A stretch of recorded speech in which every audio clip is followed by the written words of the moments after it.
Yo, you are here and now with your boy C How. Today, I want to talk about Charlie Kirk, and not so much Charlie Kirk, but well, yeah, it is about Charlie Kirk, but it's just about everything around Charlie Kirk. And obviously, we had the assassination, which is very, very dark part of America's past and present, and I'm sure future as well. But I don't want to necessarily just talk about that. I actually want to talk more about how people are responding to it, how people are rejoicing over a man's death. Whether you think he is racist or bigoted or whatever you felt about Charlie, to rejoice over a man's death, especially when his wife and daughter were in attendance, to rejoice over that is just sickening. It takes a special type of individual to find satisfaction and happiness in someone's death, especially someone that they never met, didn't even know. It's sickening to know that there are people amongst us like that. I got into a couple of heated debates, arguments, and most of the stuff that I am seeing people regurgitate is false. A lot of false statements, a lot of statements that are taken completely out of context, and a lot of statements that are just 100% made up to fit someone's narrative. I do not believe that Charlie Kirk was a racist, which a lot of people are saying. I do believe he was a God-fearing Christian man.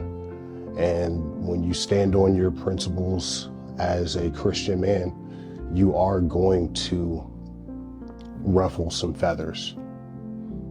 People are going to be upset with you. They're going to be mad at what you have to say. They are going to do whatever they have to do to silence you, as we've just witnessed not even a week ago. It's disheartening to know that civil dialogue that's not what people want. They want freedom of speech until your speech doesn't align with their speech. And then they just label your speech hate speech. And anything that they do to you after that, in their mind, is warranted because you're a hateful person. You spew hateful ideology. But what's considered hateful? Hateful is in the mind of whoever.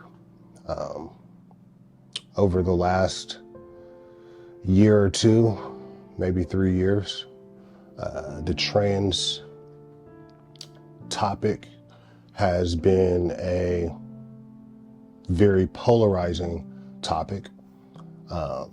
I myself personally do not think that a man can become a woman.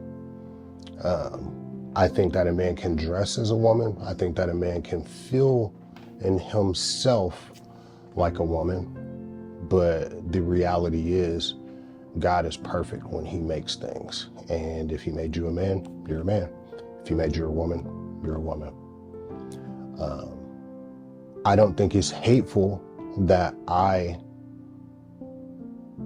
feel that way. That's how I feel.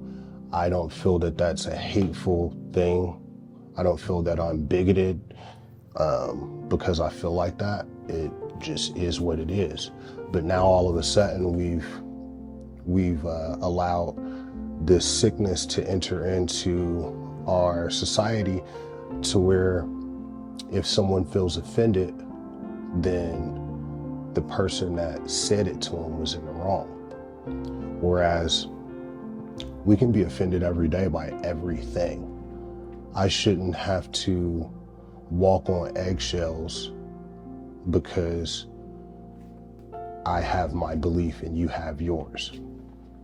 That's what America was built on. Differences of opinion, of religion. It's a melting pot. And if we are not willing to at least allow civil debates, where are we headed? Where are we going as a country? There are a lot of things that I didn't agree with Charlie on, but there are a lot of things I do agree with Charlie on. I do believe that education is very critical. I do believe that we shouldn't just be out here having unprotected sex, aborting kids, just because we weren't responsible enough to wear protection or do whatever we needed to do to prevent a child. I believe that, we just talked about the transgender thing. Now, with my belief, I also believe that every person should be able to do what they want to do with their lives and their bodies. Because again, it's just my belief. I'm not out here trying to make everybody think the same way that I think. And I don't think that it's wrong for people to have their own opinions and their own way of doing things. We all have lived experiences, and those experiences kind of craft us into the person that we are. So my life and your life are going to be put together two completely different ways, and that's going to lead us to feel and to think the way that we do while we're navigating the world. So with the whole Charlie Kirk thing, I think is very evil. If you're a person that has went out of your way to just show your happiness for another human being getting killed, I can pray for you. That's the most I can do. I'm not going to argue with you. I'm not going to talk back and forth with you. If you think he's a racist, that's probably already made up in your mind. I can't really change how you feel about it, and nor do I want to. You can live in your own thoughts in your own mind. I'm not here to try to change that. But I would implore you to look inside yourself. Why do you get satisfaction out of somebody dying? Because they didn't agree with you or your lifestyle? Does that really warrant a man losing his life in front of his children? What inside of you makes you happy at death? A lot of people are losing their jobs over all of this online celebration. And I think that that's warranted. I'm not a big cancel culture person, but when you're just out here being counterproductive, being evil, and spewing hate, because to me that's real hate. Charlie Kirk never got up there and rejoiced over death. He never wished harm on anybody. He might have told you some facts that hurt your feelings. They didn't kiss your ass like a lot of these politicians and everybody do, and they want to coddle you and tell you everybody else is the problem and that you're just a perfect angel. Fuck that. He didn't do that. He told you we have issues, whether it was with the LGBTQ community, whether it was with the Black community, whether it was with the immigrants coming into the country. He had a lot to say, and I don't feel like he was malicious in saying it. I don't feel like he was racist. And most of the things that he said, he backed with statistical information and data. You can't argue the numbers. The numbers are real. And a lot of people are in their feelings when you ask them what was your issue. It's very feeling based. It's a lot of feelings. I feel like, I think that, and then it's a lot of regurgitated false information, stuff that he's never ever said. If you go through his clips, go through a lot of his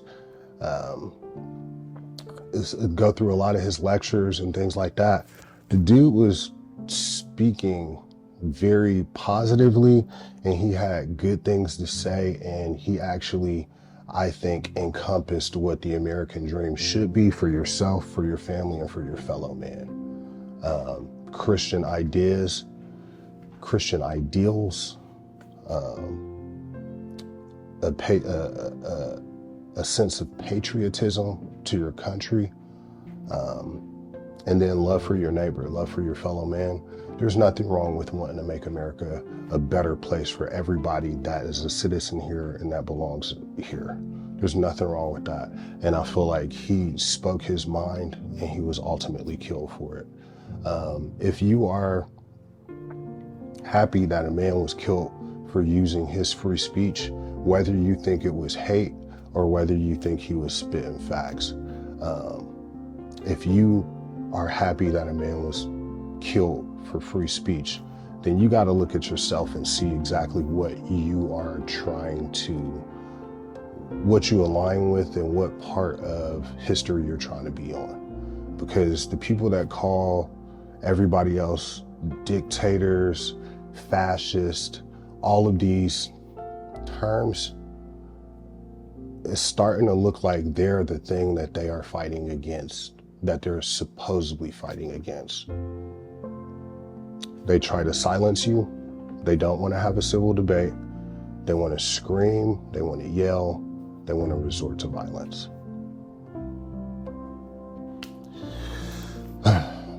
I really don't have a lot left to say about it, but I will leave you with this last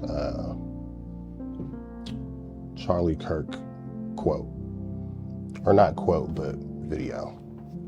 You will never be the best version of yourself if you allow other people to convince you that you can't be better because of your skin color, because of your sexual identity, because of the community you came from. You must resist those narratives at all costs if you truly want to be successful in America.